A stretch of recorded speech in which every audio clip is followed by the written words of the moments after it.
A gente continua falando sobre esse assunto, sobre as consequências do coronavírus para a sociedade globalizada. Aqui em estúdio, eu converso com o economista Fernando Galvão e com o geógrafo Washington Sucupira. Eles já estão aqui ao vivo e é com eles que nós conversamos a partir de agora. Boa tarde, professor Sucupira. Boa tarde. Boa tarde, professor Fernando Galvão. Quero primeiro começar perguntando para os dois, começar primeiro pelo professor Sucupira, que está mais próximo a mim. Por que uma situação dessa que se iniciou lá na China traz consequências tão concretas para o estado do Piauí e para Teresina? Olha, primeiro porque nós não vivemos mais num mundo desconectado, isolado. Nós vivemos numa aldeia global com diversas tribos, mas essas tribos, elas estão conectadas, né?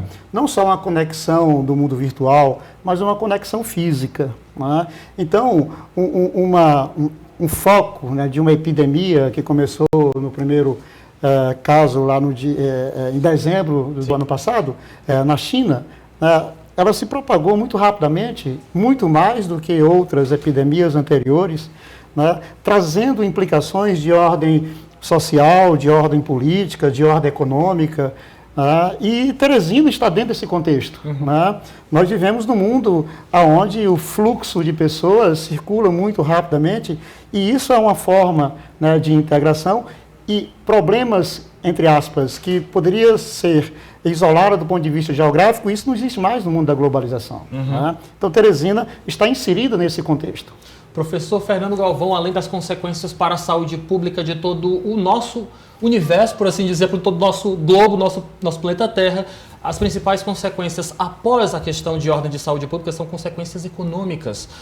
Nós temos o problema também na gasolina, que já está sofrendo uma certa variação, o valor do combustível. Eu queria que o senhor falasse mais pelo lado da economia. Por que o coronavírus traz tanto medo à nossa sociedade? Perceba, Lívio, que a China, ela em algumas décadas, ela deu um grande salto econômico, tirando milhões de pessoas da miséria, colocando no mercado de consumo. A China chega ao patamar, desbanca a Alemanha e Japão como as segundas e as terceiras maiores economias do mundo. China alça o segundo lugar. Então, o que se diz, inclusive, é que um resfriado, um espirro na China gera um resfriado global. Né? Cabe a gente fazer uma diferenciação entre a crise, o colapso de 2008 e o de agora. Claro. O de 2008 começou lá nos Estados Unidos, no mercado financeiro americano, fruto de especulação financeira, que contaminou os mercados em todo o mundo. O detalhe na China é um problema de saúde pública e que transborda para o econômico, não necessariamente, o financeiro acaba sendo afetado. Mas perceba que na China, pela potência econômica que ela representa, vai comprometer aí as cadeias de suprimento em todo o mundo, já que a China, por ter uma mão de obra barata, muitas grandes companhias produzem na China para se abastecerem globalmente. Professor Sucupira, sim, claro, vontade. Só complementando aqui a fala, né, do nosso companheiro de debate, é que nós estamos assistindo na China, nesses primeiros meses, uma redução da sua capacidade de produção. Sim. E a China é uma grande fornecedora de complementos, insumos, né, não é? insumos Toda a cadeia produtiva. Não só do ponto de vista de importação, mas também de exportação dos seus produtos, né? Nós estamos assistindo empresas aí ligadas ao setor da telecomunicações que não estão tendo os seus equipamentos para poder montar os aparelhos em função da falta da queda de produção. Nós tivemos uma queda de produção na China nesses 2 meses iniciais de 24%. Nossa. Muito maior do que o de 2008, quando você colocou da crise financeira, a crise do subprime nos Estados Unidos, no setor financeiro. Então, e isso traz uma implicação muito grande do ponto de vista econômico. Né? A China teve um crescimento no ano passado de 6,1%, o menor dos últimos 20 anos. E a preocupação é que o crescimento chinês não chegue a 6% esse ano. Isso é fruto de um processo, né, que as pessoas ficam associando apenas à questão da saúde pública, e não é. Nós vamos ter aí um PIB global que passará a ser a previsão é que será menos de 2% no ano. Quer dizer, isso é muito preocupante na questão de geração de emprego. As implicações são diversas a nível sentido. global, Hoje, não apenas regional lá na China ou aqui no estado do Piauí. Queria perguntar para o senhor, muitos países estão anunciando o fechamento de suas fronteiras. O senhor acredita que realmente esta é uma saída viável para o exato momento que nós estamos vivendo? Ou essa saída pode trazer consequências graves para os relacionamentos internacionais? Bom, com relação ao fechamento de fronteira, nós estamos assistindo dentro da União Europeia decisões unilaterais, né? Países que estão fechando a fronteira sem levar em consideração que a União Europeia já não é mais a Europa desconectada, né? É um grupo de países que tomam decisões no Parlamento Europeu, na Comissão Europeia, no Banco Central Europeu. Então, alguns países na Europa estão tomando decisões de forma unilateral. O próprio presidente francês, Emmanuel Macron, fez uma crítica hoje, né, colocando que essas decisões de formas unilaterais, elas não podem ser tomadas dessa forma, tem que haver um diálogo. Né? Nós assistimos agora a Argentina fechando também suas fronteiras por 15 dias. Né? Então, são decisões unilaterais, muitas vezes levada pela pressão da opinião pública, né, dos seus respectivos países, em função de uma epidemia, né, que se tornou uma pandemia, que em alguns países atingiram o seu patamar, né, maior de infecção. Hoje a Europa é o centro dispersor, né, é o epicentro, é o centro dispersor do coronavírus. Nós temos aí a Itália, né, que depois da China é o país com o maior número de óbitos e também, proporcionalmente, é lógico, é maior do que a China proporcionalmente, e não em número de vítimas. São mais ou menos 400 óbitos hoje na Itália. A Espanha vem logo depois, com mais ou menos 300 óbitos, 7 mil, né, pessoas infectadas. Então, é uma situação que leva de forma, na maioria das vezes, esses países a tomar uma medida unilateral. E isso afeta, né, com certeza, atividades econômicas, principalmente o turismo. Professor Fernando Galvão, acho que falar em uma paralisação da economia economia global, de uma forma generalizada, seria, de certa forma, um pânico desnecessário. Mas, com certeza, fechar fronteiras, como o professor Sucupira falou, barrar, de certa forma, frear o turismo, vai trazer graves consequências para a economia mundial. Perceba, Lívio, que o PIB mundial, a União Europeia responde a cerca de 22% do PIB global, né? Então, é muito expressivo. Se a gente for falar por setor, o turismo também tem uma participação grande. Se a gente for olhar por setor, são 15% aí de turismo global no setor, lá no turismo. E são afetados duramente por essa crise do coronavírus. Então, assim, o risco, a gente consegue fazer o cálculo probabilístico das probabilidades de uma coisa dar certo ou dar errado. Uma questão dessas, ela gera incertezas. E as incertezas, elas dificultam o cálculo. Você não consegue calcular a incerteza. Isso nubla o horizonte de tomada de decisão. A gente fica olhando apenas, só consegue ver o curto prazo. A gente não consegue ver o médio e o longo. Isso atrapalha as decisões econômicas de governos, de empresas, de consumidores. E esse conjunto de expectativas, porque a economia são as expectativas.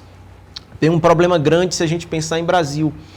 Perceba que no ano de 2019, o mercado em si tinha expectativas positivas para 2019. E perceba que os agentes econômicos, eles antecipam decisões. Se eu tenho uma expectativa positiva, eu começo a investir mais, a consumir mais.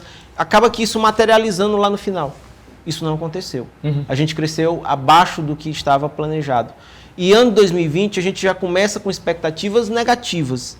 Seja por conta do resultado anterior, que foi frustrante, seja pelos choques, tanto no preço do petróleo como no próprio coronavírus. Então, se essas expectativas negativas se projetarem durante todo o ano, a gente pode ter um desempenho muito aquém do que a gente teve em 2019. Lembrando, 2019 a gente cresceu 1,1% e não teve greve dos caminhoneiros. No governo Temer, a gente teve 1,3% de crescimento, com greve dos caminhoneiros.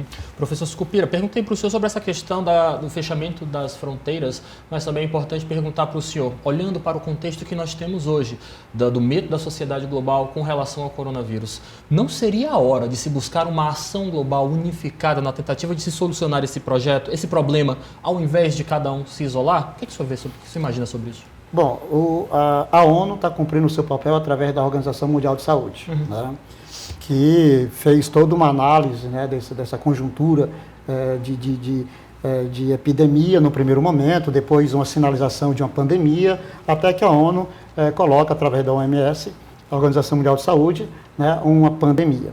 O problema é que, como eu falei no início da minha fala, vivemos numa aldeia global, onde nessa aldeia global nós temos diversas tribos, ou seja, nós temos diversos países, nós temos diversos blocos econômicos, e cada um observa a dinâmica do ponto de vista político, que ela está inserida nesse contexto, do ponto de vista econômico, quais são as possibilidades para tomar uma medida mais drástica, uma medida menos drástica, porque o mundo da globalização é um mundo global, mas com economias regionalizadas, com blocos regionalizados. Então, nesse sentido, tomar uma decisão do ponto de vista que venha a atender, né, todos os interesses ou necessidades do ponto de vista econômico ou de saúde é muito complicado, né? O que o professor aqui colocou é muito interessante, porque nós vivemos num momento onde está, no início de 2020, nós temos dois grandes problemas. Sim. Né?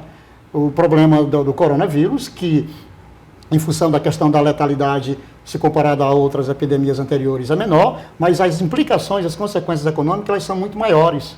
Nós estamos assistindo países que estão paralisados, a Itália está paralisada, a Espanha vai ficar paralisada. Nós estamos aqui no Brasil paralisando algumas coisas para fazer com que o ápice, né, não chegue de uma vez só, minimizar. Né? Vamos espalhar esse ápice numa curva menor. Ou que chegue, né, quando a vacina estiver... Então, tentando ganhar tempo. Sim. São medidas que são importantes, né? E o outro problema é a questão do preço do barril de petróleo. Nós estamos assistindo uma disputa por mercado entre os Estados Unidos, a Arábia Saudita e a Rússia, né, que estão aí numa disputa de conquistar mercado, e isso vai fazer com que o aumento da produção por parte tanto da Arábia Saudita quanto da Rússia vai fazer com que venha a haver uma queda no preço do barril de petróleo. Isso produz uma instabilidade no sistema financeiro, né? Bolsas de valores em queda, eu costumo dizer que a paranoia financeira, ela está em choque. Ela já não era tão tranquila, né? Ela já está em 220, né? Sim, hoje está em queda, ou amanhã está em alta. São os investidores com receio de perder o seu capitalzinho. Professor Fernando Galvão, Bolsa de Valores, nós já noticiamos nas semanas passadas as implicações do coronavírus na nossa bolsa aqui, do brasileiro, do estado de São Paulo. Como é que o senhor avalia as consequências a nível de bolsa de valores, a nível de negociações? Tem muito investidor com medo.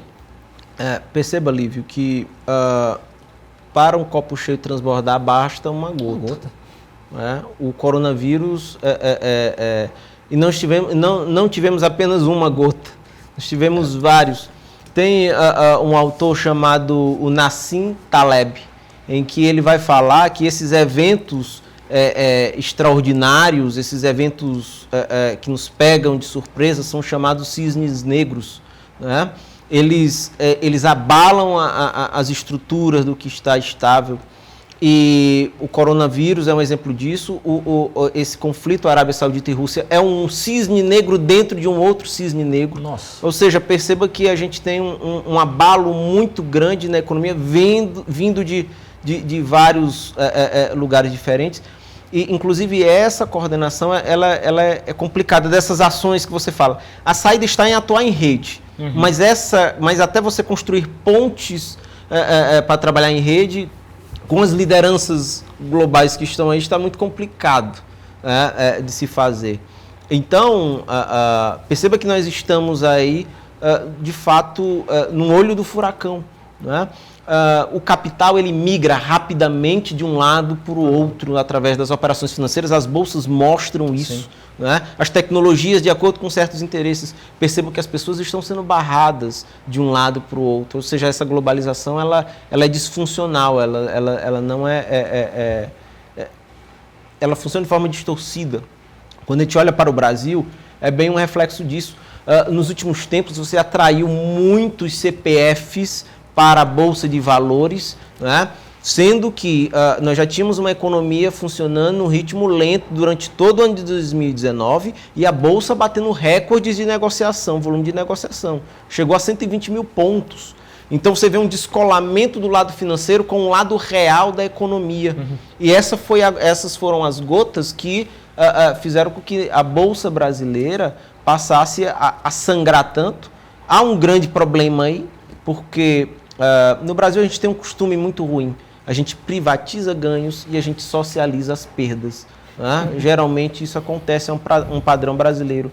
E nesse da Bolsa aí, Warren Buffett, um grande mega investidor, é até redundante, um grande mega investidor.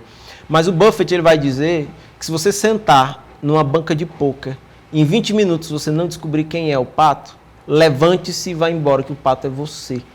Então, perceba, entrar num mercado desse, sem maiores conhecimentos, sem leitura de mercado, sem controle emocional, leva as bolsas a funcionarem de forma completamente distorcida. Né? E isso pode gerar grandes traumas. Quem entrou a 120 pensando em crescer até 130, pegou uma queda para 70 mil pontos. Isso pode ser uma frustração que a pessoa não queira mais fazer aplicações em renda variável. E nesse sentido, algumas empresas brasileiras que exportam para a China, né, porque o Brasil é um grande exportador de commodities para a China, né, nós temos aí a petróleo, que tem um peso grande nas exportações para a China, minério, principalmente ferro, que tem um peso grande para a China, e carnes. Então você tem empresas, e essas empresas que exportam para a China e outros países que são importadores das nossas commodities, elas estão tendo uma perda significativa, né, em função da demanda cada vez menor. O Brasil é o Brasil é o 10º maior produtor e exportador de petróleo do mundo, né, pouca gente sabe, fica imaginando, mas o Brasil é o 10º maior produtor e exportador de petróleo. E aí nós exportamos para a China, né, e a demanda do petróleo caiu. Então nós temos as ações da Petrobras, quem é acionista da Petrobras fica com receio. Né? Quem é acionista da Vale fica com receio. Por quê? Porque houve uma queda da demanda na produção na China, então reduziu as importações brasileiras. Isso chega na Bolsa de Valores. Né? Porque essas empresas têm um mercado, elas exportam. Se elas estão exportando muito, ela está com a musculatura, todo mundo vê essa empresa como uma empresa segura, compra ações e tal. E aí, no momento, você tem um desequilíbrio desse que ocorre em função desse cisne negro que o professor muito bem falou aqui, e tudo volta à instabilidade normal da Bolsa, só que dessa vez com queda. Né? Nós estamos assistindo uma queda bastante acentuada. Queda livre? Queda livre? Acho que não.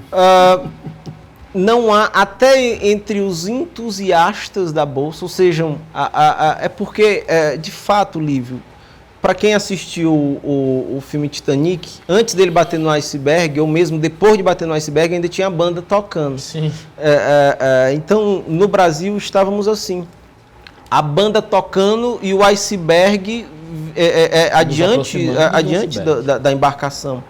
E tinha gente ainda sustentando até um pouquinho antes, venha para a Bolsa, vamos investir, perceba que a música estava tocando, batemos no iceberg e agora as pessoas estão tentando conter o pânico, né? Ou tentando conter o emocional dos investidores, no caso.